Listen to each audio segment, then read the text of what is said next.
안녕하십니까, 장킴입니다. 반갑습니다. 계속해서 2017년도 이코노미스트 표지에 게재된 8가지 타로 카드에 대해서 요한계시록의 말씀으로 해석해 드리고 있습니다. 오늘은 8가지 타로 카드 가운데 7번째 타로 카드를 요한계시록의 예언으로 해석해 드리겠습니다. 이미 제가 이코노미스트 표지에 이렇게 세계정부주의자들의 어젠다를 쭉 해석해 드렸는데, 이런 것들이 뉴스 매체를 통해서 확인해 보면요, 모두 다 이루어지고 있는 사실들을 발견할 수 있어요. 제가 지금 말씀드리는 이 표지의 해석들을 뉴스 매체를 통해서 확인해 보면 이제 2019년도에 이코노미스트 표지에 게재해 놓은 세계정부주의자들의 어젠다를 구체적으로 알 수 있습니다. 그래서 제가 이렇게 풀어드리는 이 8가지 타로 카드를 잘 들으시고, 또 성경의 예언과 다 이렇게 일치되는 것들을 말씀을 통해서 확인하시고, 또 뉴스 매체들을 통해서 확인해 보시면 앞으로 다가올 세계 정부주의자들의 그 전략들이 다 노출되고, 그들이 추구하는 것이 무엇인지, 또 그들의 수장인 마지막 때 적 그리스도가 누구인지 다 드러나게 돼 있어요. 참으로 이 표지를 이렇게 게재해 놓은 이 소수 엘리트 집단들이 성경을 인용했고, 또 성경 안에 있는 그 예언들을 알기를 그들도 소망하고 있어요. 왜냐하면 그들의 정책이 이루어지는 때를 알기 위한 거죠. 자, 그래서 오늘은 7번째 타로 카드로 제시해 놓은 The Wheel of Fortune, 그 행운의 바퀴의 제목으로 표기한 그 타로 카드를 요한계시록의 예언으로 해석해 드리겠습니다. 먼저 그 카드를 보시죠. 이게 카드를 보니까요, 지금 그 행운의 바퀴에 3명의 국가 원수들, 그 수장들이 이렇게 묶여 있어요. 타이돼 있어요. 그런데 행운의 바퀴, Wheel of Fortune, 이 의미를 먼저 살펴보면은요, 이게 Fortune이라는 의미는 구를 상징하죠. 개인의 그 재산이나 이렇게 국가 경제를 의미하는 거예요. 근데 또 수레바퀴의 의미는, 그 수레바퀴는 제자리에서 계속 돌죠. 스핀하면서. 그래서 이 경제가 돌아가는 순환을 얘기하는 거예요. 그러니까 Wheel of Fortune은 세계 경제의 순환을 의미하는 거예요. 자, 그들은 그렇게 그 의미를 7번째 타로 카드에다가 타로 카드 포인트로 그려놨어요. 그런데 그 수레바퀴 안쪽에 묶여 있는 사람들은 그 네덜란드의 그 마르크 루터 그 총리고, 또 프랑스의 마린 르펜, 그다음 독일의 메르켈 총리가 이렇게 매달려 있어요.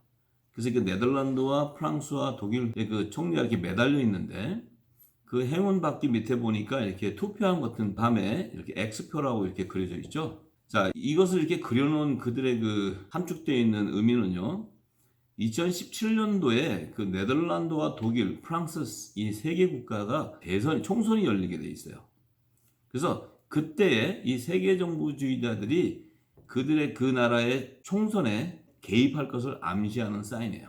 자, 그래서 그 대선 결과를 뉴스 매체를 통해서 확인해 보면요, 2017년 당시에 네덜란드 총선에서는요, 세계적인 이목이 집중되었던 것은 그 반 EU, 그러니까 유럽 연합을 이렇게 탈퇴할 것을 천명한 네덜란드 자체가, 그러니까 EU를, 그러니까 유럽을 탈퇴하는 넥시트를 추진하고, 이슬람 사원을 폐쇄하고 이슬람 국가 출신의 이민을 금지하는 이런 대표적인 공약을 내걸면서 돌풍을 일으켰던 그 네덜란드의 트럼프라고도 불렸던 극우 인사 헤일트 빌더러스 대표가 당선되느냐 아니냐는 것이 굉장히 최대 이슈였어요. 왜냐하면 그 당시 그 유럽연합 그 EU를 영국이 이렇게 탈퇴하는 그 블랙시트 때문에 국민투표가 가결이 됐어요. 그리고 또 도널드 트럼프 대통령이 당선되면서 대두되었던 신고립주의와 포퓰리즘 물결의 바람이 강하게 불었어요, 그 당시. 그런데도 지지율의 하락에 있던 자유민주당이 이끄는 마르크 르페 총리가 그 돌풍을 일으켰던 헤일 빌더러스 대표를 누르고 네덜란드 총리로 당선이 됐어요.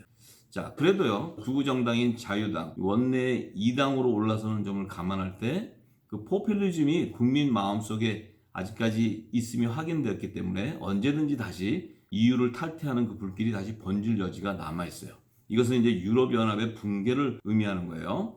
자, 그리고 또 프랑스 총선에는 극우 정치인이었던 그 마린 르펜과 무소속의 엠마뉴엘 마크롱과의 대결에서 마크롱이 당선이 되었어요. 그리고 독일 총선에서는 구구파 반이민 정당인 독일을 위한 대안당의 지지율이 올랐지만 그 국민의 지지율이 떨어졌던 메르켈 총리가 또다시 당선이 되었어요. 자, 이 지금 세 개국의 그 당선되는 총리들의 그 성향을 보니까 이 극우 세력들은 국민들의 지지를 받았지만 좌파 정당들이 총선에 모두 승리하게 되었어요. 이 결과를 봐서도 세계 정부주의자들이 이 총선에 개입한 결과물이라는 사실을 알 수 있어요. 왜냐하면 이 세계 정부주의자들이요, 세계 단일 정부를 세우려는 정책으로 모든 국가의 국경을 폐쇄하고 또 단일 무역 체제를 구축하는 금융 시스템으로 달러를 대체할 새로운 기축통화로 디지털 전자화폐를 2018년에 등장시키는 것이 그들의 어젠다였어요. 그런데 그 세계정부주의자들의 정책을 반대하는 애국주의 트럼프 대통령이 등장하면서 오바마 정부가 그 유럽연합과 체결한 그 TTIP 무역협정을 폐기해버렸어요. 자, 그리고 트럼프 대통령은 자국민을 우선하는 보호무역 정책과 멕시코 국경 장벽 설치와 이 불체자들을 추방하는 이민법 그 개정을 실행하였어요. 자, 이러한 것들은 세계 정부주의자들은 세계 단일화를 이루기 위해서 모든 국가 단위라든지 그 민족성을 다 말살하고 이제 단일화 시켜서 지구촌이 하나가 되는 그 단일화를 시켜야지만 그들이 통치할 수 있기 때문에 그 단일화의 목적은 모든 국가의 경계선을 다 무너뜨리는 것들인데, 자, 그런데 이제 이 유럽연합 안에서 그 유럽연합이라는 그 자체도 이미 세계 정부주의자들의 상징 모델이에요. 왜냐하면 그 유럽연합으로 구축했을 때 그들 안에도 이제 뭐 단일 무역 또 단일 화폐 또 국경을 다 폐쇄하고 하나의 국가로서 그들이 그 모든 매매나 무역은 다 같이 단일화 시켰는데 문제가 심각했어요. 왜냐하면 그렇게 해가지고는 그들 자체의 민족성도 잃어버리고 그들 스스로 경제를 살리기가 힘들었던 거예요. 그래서 영국이 블랙시티로 이제 국민들의 투표를 통해서 가결이 되고 이제 유럽 그 연합을 탈퇴하려고 그럴 때 지금 그 세계 정부주의자들이 그것을 반대하고 나서는 거예요. 자, 그러다 보니까 이 지금 프랑스나 독일 이런 극우 정당들이 지금 막 자체적으로 자기들의 민족성을 다시 되찾으려 할 때 그들을 붕괴시키기 위한 전략으로 금융 통화 정책을 사용해서 그들을 그 행운의 바퀴에다 매달아 버리는 거예요. 이렇게 묶어 놓는 거예요. 왜냐하면 행운의 바퀴는 이 경제 순환을 예고하는, 그러니까 통화 정책의 조절이죠. 그러니까 디플레이션도 일으킬 수 있고 인플레이션도 일으킬 수 있고 경제 위기도 일으킬 수 있는 조정을 마음대로 할 수 있는 그들이 통화 정책을 통해서 그들의 나라의 정부를 갖다 움직인다는 거예요. 자, 그래서 그들이 이제 트럼프 정책을 따르는 극우 세력들의 대표들을 탈락시키기 위해서는 그 3개국 대선, 2017년 그 대선에 그들이 직접 개입을 해서 유럽연합의 붕괴를 저지하기 위해서 그들이 총선에 개입하게 되는 거예요. 그래서 그들이 이제 개입할 것을 일곱 번째 타로 카드에 행운의 수레바퀴에 그 세 개국의 그 수장들을 그림 묶어놓는 그런 그림을 노출시킨 것입니다. 자, 대한민국도 마찬가지예요. 이제 그곳에 있던 박근혜 대통령을 탄핵시키고 좌파 정부가 들어선 것도 세계 정부주의자들의 정책의 일환인 것을 알 수 있어요. 한국에서도 2017년 그런 사태들이 일어났죠. 자, 이것은 대한민국 그 대선 개입에서도 문재인 좌파 정부가 출연할 수 있었던 것도 바로 세계 정부주의자들의 작품인 것을 알아야 돼요. 자, 그러면 우리가 이 전략들을 다 알고 나면 대한민국의 앞으로의 미래도 다 드러나게 되고 지금 많은 국민들이 고통당하고 있는 이런 상황에서도 하나님의 그 예언의 말씀들, 그 성경의 진리 안에 거하게 되면 그 안에서 해결책들을 다 발견할 수 있습니다. 그러니까 세계 정부자의 어젠다로 노출한 이 이코노미스트 표지에 대해서 상세히 우리가 잘 분석 파악하게 되면 앞으로의 우리나라와 세계 정세와 미국의 모든 국제 정세를 다 동향을 파악할 수가 있기 때문에 그 하나님의 비밀을 따라 우리가 그 대재앙 가운데서도 살 길을 찾을 수 있는 것입니다. 자, 이제 그리고 일곱 번째 카드 안에 보니까 하늘에 이렇게 번개, 그 먹구름의 번개와 이 지구 땅은 붉은 색깔로 칠해놨어요. 그 붉은 지구 땅을 의미해놨는데 그 의미는 세계 정부주의자들의 어젠다를 성취하는 행동 전략을 예고하는 사인입니다. 그래서 이 지구 땅이 붉은색이 된다는 것은 붉은 피로 물든다는 거예요. 이 재앙을 상징하는 건데, 자, 2017년도에 보니까 미국과 유럽 여기에 참 유난히 이슬람 IS 테러 집단의 폭탄 테러가 많이 발생했어요. 자, 그 예를 들어보면 프랑스 대통령 선거 1차 투표를 앞두고 마지막 대선 후보 TV 토론이 진행되고 있을 때 파리 중심가의 유명한 관광 명소인 쌍제르제 거리에서 총격전이 났어요. 테러 총격전이. 그래서 이 경찰들이 죽고 하는 이 끔찍한 일들이 일어나가지고 이 대선 토론이 진행되고 있는 동안에 속보가 일어나면서 그 마린 르펜 후보는 유세를 중단하는 선언까지 하게 됐어요. 그러니까 이제 트럼프 대통령도 그 파리 총격과 같은 끔찍한 그 테러에 대해서 프랑스 국민들을 위로를 보내는 그 메시지를 보내고 또 이제 테러가 일어나지 않기 위해서는 우리가 강해야 된다고 이렇게 강조했어요. 그리고 이제 2017년 1월 1일부터 그 터키 지역의 이슬람 수니파 무장단체인 IS가 이스탄불의 한 나이트클럽에서 테러를 일으켜 39명이 숨지는 참사를 발생하게 했어요. 또 영국에서는 런던의 웨스트민스터 다리 밑에 차량이 인도로 돌진해 여러 명이 목숨을 잃는 그런 사건도 발생했고 또 맨체스터에서는 미국의 팝 가수 아리아나 그란데의 공연장에서 폭탄이 터져가지고 22명이 숨지고 50여 명이 다치는 대참사가 발생했어요. 그리고 또 2주도 채 안 돼서 런던 브릿지와 인근 지역에 또 차량 돌진과 흉기 난동 테러가 발생해서 수십 명의 사상자가 발표했어요. 이것은 지금 영국의 브렉시트 때문에 그 영국 국민들에게 공포심을 주는 겁니다. 이러한 것들을 우리가 잘 파악해야 돼요. 그래서 또 영국과 인접한 그 프랑스에서도 테러가 일어났는데 그 프랑스, 스웨덴, 스페인 이런 데서도 차량을 이용해서 테러들이 많이 발생했어요. 자, 그러니까 그 미국의 최대 도시 뉴욕에서도 2017년 10월에 그 트럭을 이용해서 테러가 일어났죠. 그래서 그 외국인 관광객들이 8명이 그 트럭에 치여 죽게 되고 버스터미널에서 폭탄이 터져서 또 죽는 사고가 일어나고 이 크고 작은 사건들이 엄청나게 일어났어요. 자, 이런 일들은 지금 세계 정부주의자들이 지구 땅을 붉은 피로 물들게 하는 그들의 전략을 예고한 대로 일어났다는 것을 우리가 알아야 됩니다. 자, 그래서 이제 그 카드에 보니까 흰 별과 이렇게 노란 하늘이 있어요. 그리고 이 번개가 색깔이 하얀색으로 그려져 있어요. 자, 이 노란색 하늘을 의미하는 것은 그들은 이 경고 메시지를 이렇게 알리는 거예요. 그러니까 쉽게 얘기하면은 그 운동 경기에서 옐로 카드를 제시하듯이 앞으로 대재앙을 일으킬 그 경고 메시지를 의미하는 거예요. 그리고 붉은색 그 지구초는 그 사망의 이름을 가지고 나오는 창백한 말을 탄 자가 앞으로 일으킬 대재앙을 예고하는 사인이에요.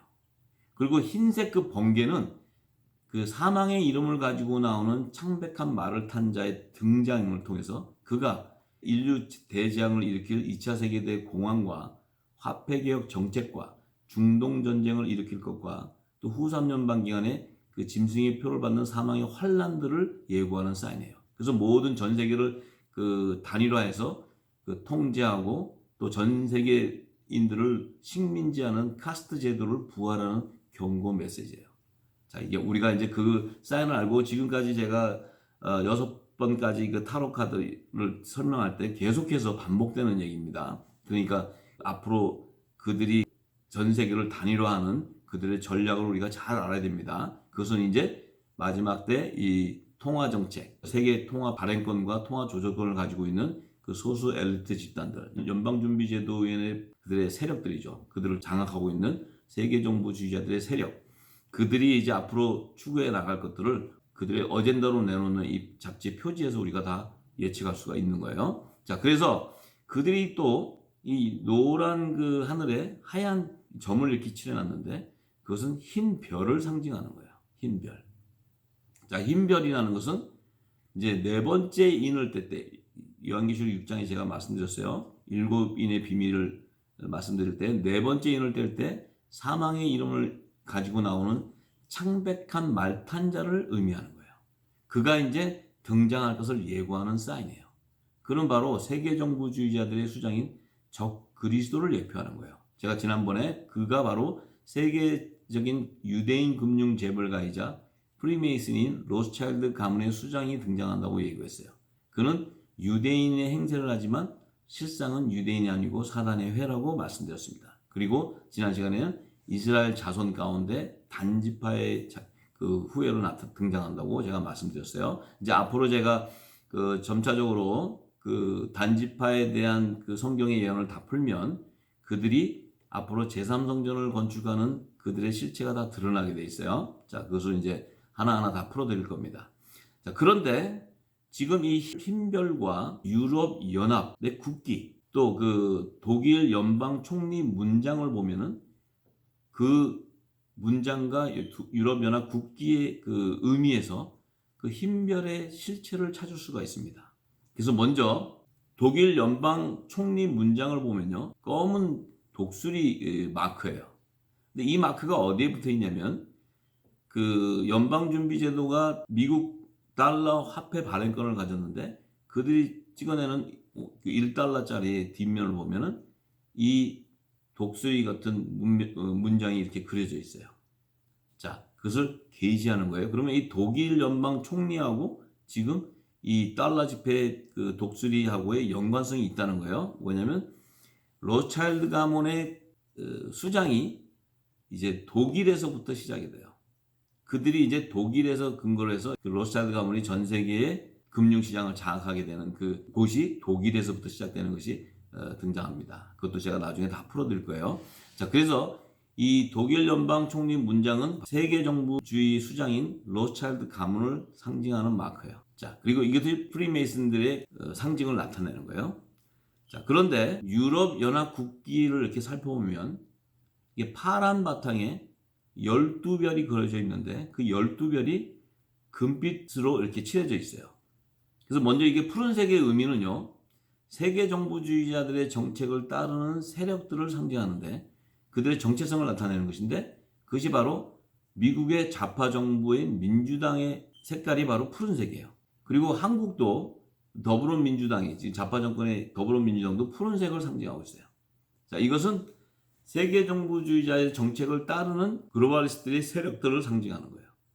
자, 이들이 바로 마지막 때 이제 전 세계를 단일화하는 그들의 세력을 상징하는 겁니다. 그리고 12별을 나타내는 의미는요, 이 12별은 어디서 이들이 인용을 했냐면 요한계시록 12장 1절에 가면은요, 그 말씀 속에 있는 예언을 인용했어요. 요한계시록 12장 1절에 이렇게 기록되어 있어요. 하늘에 큰 이적이 보이니 해를 입은 한 여자가 있는데 그 발 아래는 달이 있고 그 머리에는 12별의 면류관을 썼더라, 이렇게 써놨어요.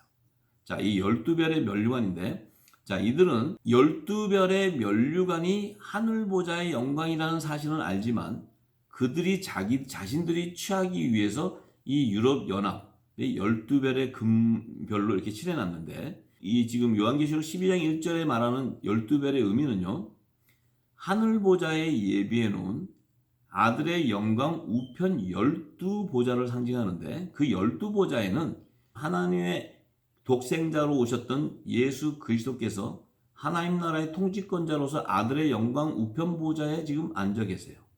근데 그분이 재림하실 때가 되면 공중 혼인잔치에 청함을 받는 공중 휴거되는 자들의 실체가 어린 양의 12사도의 이름으로 연합을 이루는 빛의 아들들이 있는데 그들의 머리에 12별의 면류관을 받는 그 상징을 예표하는 것인데, 이들은 자신들이 하나님의 아들의 그 영광 보좌를 찬탈하려는 뱀의 후손의 계보에서 났기 때문에 그들이 거짓으로 지금 자신들이 아들의 영광 보좌에 앉는 12별의 면류관을 받는 자들이라고 이렇게 그 표시하기 위해서 유럽연합의 국기로 만들어놨어요. 그래서 이 유럽연합의 국기는 이제 요한계시록의 마지막 때 하나님께 받는 그 12별의 영광의 면류관을 상징하기 위해서 그들이 그려놨던 거예요. 그런데 계시록 12장 1절에 하늘보좌에서 12별의 면류관을 받는 그들의 정체성이 바로 해를 입은 한 여자로 표기를 해놨어요. 지금 계시록 12장 1절은 하늘보좌에서 공중 혼인잔치가 열리는 계시의 말씀들을 기록해 놓은 거예요, 사도 요한이. 근데 지금 이 땅에는 아직 이것을 풀지 못합니다. 제가 나중에 계시록 12장을 전체 풀면은 다 지금 공중 혼인잔치에 청함을 받는 휴거된 자들이 하나님의 아들들과 예수 그리스도가 우편 12보좌에서 그 함께 연합을 이루는 공중 혼인잔치에 대한 계시의 말씀인 것이 다 드러나게 돼 있어요. 자, 그런데 이 해를 입은 한 여자라는 것은, 해는 무엇을 상징하냐면 태양, 복음이신 예수 그리스도를 상징하는데, 그 예수 그리스도의 옷을 입은 한 여자라는 것은 예수님의 옷을 입은 자들이에요. 그러니까 이들은 바로 빛의 갑옷을 입은 하나님의 아들들을 얘기하는 거예요. 그래서 로마서 13장 11절과 12절의 말씀을 보면 구원의 날이 가까웠는데 그 구원의 때가 되면 밤이 깊고 낮이 가까웠으니 우리가 어둠의 일을 벗어버리고 빛의 갑옷을 입자. 이 빛의 갑옷은 바로 해를 입은 한 여자를 상징하는데 이 여자는 한 여자를 얘기하는 것이 아니고 예수 그리스도와 연합을 이루는 지체를 상징하는 겁니다. 그래서 왜 그러면 여자라고 표기를 했냐면 이 여자는 바로 율법 아래에 있는 이 여자, 그러니까 제단에서 새 생명의 열매로 태어나는 아들의 명분을 얻은 하나님의 아들의 영을 받은 자들이에요.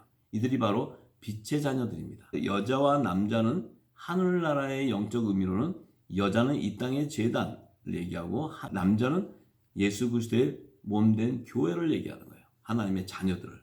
그래서 그들의 신분이 다른데 해를 입은 한 여자는 이 땅의 율법 아래에 있는 여자들 가운데서 그리스도로 말미암아 아들의 영광의 면류관을 받는 아들의 영을 받아서 이제 다시는 이 땅의 종이 아니고 하나님을 아바 아버지라고 부르는 아들이 되는 거예요. 그래서 그 아들은 하나님의 나라의 유업을 이을 후사가 되는 것이에요. 예수님과 함께 후사가 되는 자들이에요.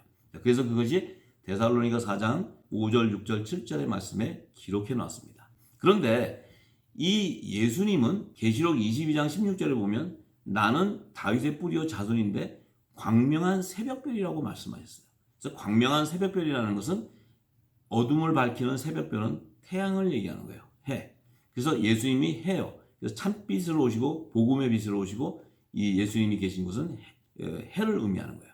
그러니까 지금 이 땅의 사단들은 또 그것을 가장해서 태양신을 섬기고 있어요. 자, 이것을 우리가 잘 분별해야 됩니다. 그래서 12별이라는 의미는 머리에 쓴다는 의미는 그들이 계시록 21장 14절과 27절에 가면 마지막 때 새 예루살렘 성이 이 땅에 임할 때 그 어린 양의 12사도의 이름으로 연합을 이루는 해를 입은 여자, 그리스도의 갑옷을 입은 여자, 의옷을 입은 사람들을 예수 그리스도와 함께 그 12별의 아들의 영광 보좌에 앉는 영광의 면류관을 받게 되는데 그들은 27절에 어린 양의 생명책에 기록된 자들이라고 이렇게 증거하고 있어요. 그래서 예수님이 어린 양으로 오셨는데 그 어린 양의 생명책이라는 것은 예수님이 구원해 주는 자들이다.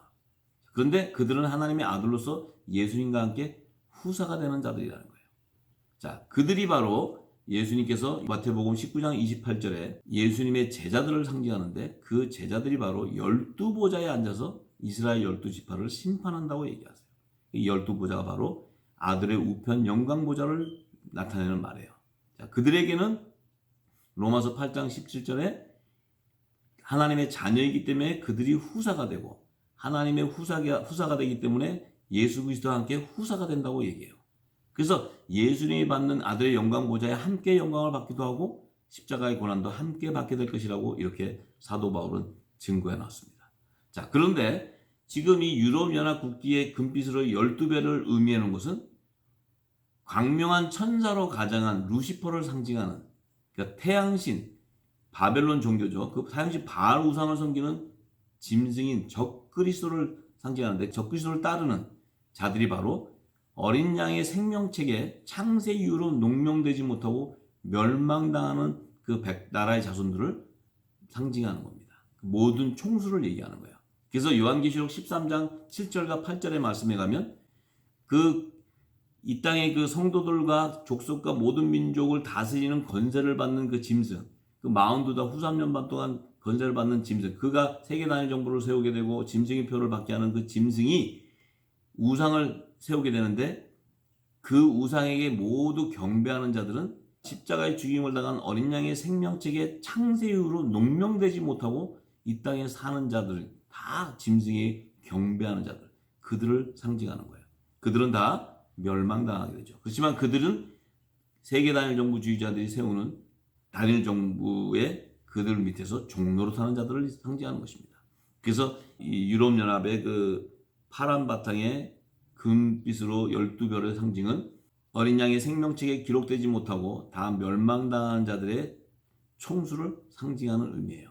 그래서 세계 단일 정부의 수장을 따르는 자들을 상징하는 것입니다. 그래서 이 흰별의 정체는 요한계시록의 예언의 말씀에서 찾을 수가 있어요. 이제 이 지금 다음 편 타로 카드 8편에 보면은 더 스타라는 그 타로 카드를 제시하나요? 거기서 별 하나가 이 땅에 떨어지는 것, 지구 땅에 떨어지는 것을 상징했는데 이것이 바로 요한계시록 8장 10절과 11절에 보면은 일곱 나팔 재앙 기간 가운데 셋째 천사가 나팔을 불 때 이 큰 별이 횃불같이 타는 큰 별이 이 땅으로 떨어져요. 강에 떨어져서 강의 3분의 1가 여러 물샘이 떨어지는데 이 별의 이름은 쑥이라 그래요. 그래서 이 쑥은 물들의 3분의 1이 쑥이 되면 그 물들이 쓰게 됨을 인하여 많은 사람이 죽는다. 이 땅에 지구 땅에 이제 사망의 환란을 일으키는 그 적그리스도 짐승을 상징하는 거예요. 자, 그가 이제 등장하는 때를 나타내는 겁니다. 그래서 이제 다음번 8번째 타로 카드에는 이제 이 말씀을 다 풀면은 흰별의 정체가 다 드러나게 되어 있습니다. 그래서 그 흰별은 또 타로 카드에 보면 데스라는 사망의 이름을 가진 창백한 흰 말을 탄 그 네 번째 인을 뗄 때 나오는 사망의 이름을 가지고 나오는 그 땅의 4분의 1 건설을 가지고 이 땅의 중동전쟁과 또 흉년, 그 2차 세계대 공황과 또 이런 짐승의 표를 받는 사망의 환란을 일으키는 이 짐승이 등장하는 거예요. 이 짐승을 상징하는 거예요. 이게 흰 별은 이제 네 번째 등장하는 창백한 그 말을 타고 등장하는 그를 상징하는 것입니다. 그래서 그가 이제 앞으로 등장할 것을 예고하는 거예요. 그래서 2019년도에 보면 표지에 네 말을 타고 나오는 그 7인의 비밀을 기록해 놨어요.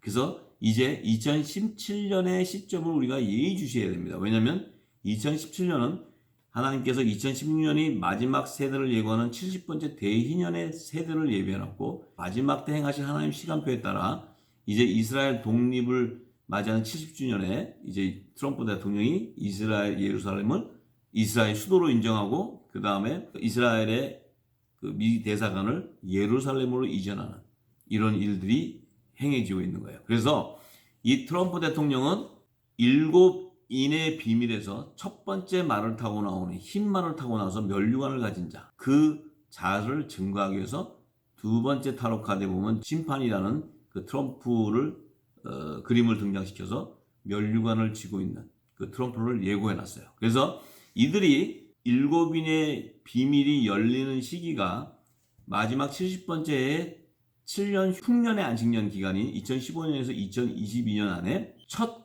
흰말로 트럼프 대통령이 나와서 그 세계 단일 정부주의자들의 정책을 다 부수고 있어요. 자, 이것이 이제 앞으로 제가 7인의 비밀을 풀 때 다 드러납니다. 그래서 그들이 이 트럼프 대통령을 심판하는 권세를 가진 자로 두 번째 타로 카드에 제시해 놓은 거예요. 자, 그래서 이 흰별을 그들이 그려놓은 것은 그리고 8번째 타로 카드에 별 하나가 떨어지는 것은 7 나팔 재앙이 임하는 7년 흉년의 안식년의 시기를 예표하는 거예요. 그래서 2022년부터 2029년까지 그 7년 흉년의 기간은 7년 대환란이 시작되는데 첫째 나팔 재앙부터 시작해서 7째 나팔 재앙이 임하는 그 시기에 하나님의 심판의 모든 예언의 말씀들이 다 성취되는 시기인데 그때에 이제 적그리스도 등장하는 그 흰별의 정체를 등장시키기 위해서 7번째 타로 카드에 흰별을 그려놓고 8번째 타로 카드에 그 하늘의 그 별이 이 땅으로 떨어지는 그래서 이 마지막 때 인류대 재앙을 일으키는 그 7나팔 재앙에 대한 비밀을 열어주는 거예요. 그래서 3900년 전에 애굽의 바로왕의 두 꿈을 통해서 그 지혜와 총명의 영혼을 받은 요셉을 통해서 7년 풍년과 7년 흉년에 대한 하나님의 행하실 비밀들을 풀어줄 때 요셉을 통해서 풀어놓은 그 7년 풍년과 7년 흉년의 안식년 안에 7인의 비밀과 7 나팔 재앙의 비밀이 다 함축되어 있어요. 그것도 이제 함께 다 제가 풀어드릴 것입니다. 그래서 저희가 지금 2019년에 살고 있죠. 그런데 지금 2022년까지는 7인의 비밀이 열리는 그런 그 하늘의 징조들을 보여요. 우리가 풍년 기간 안에 하나님이 행하실 일들 또 우리에게 주시는 마지막 사명들을 깨달아야 되는데 그 사명은 애굽의 바로왕의 두 꿈 안에 다 계시해 놨어요. 그리고 요셉이 이미 그 두 꿈을 풀 때 마지막 때 사명도 다 증거해 놨고 7년 풍년 기간 안에 해야 될 일들이 다 기록되어 있고 7년 흉년에 또 해야 될 일들이 다 기록되어 있어요.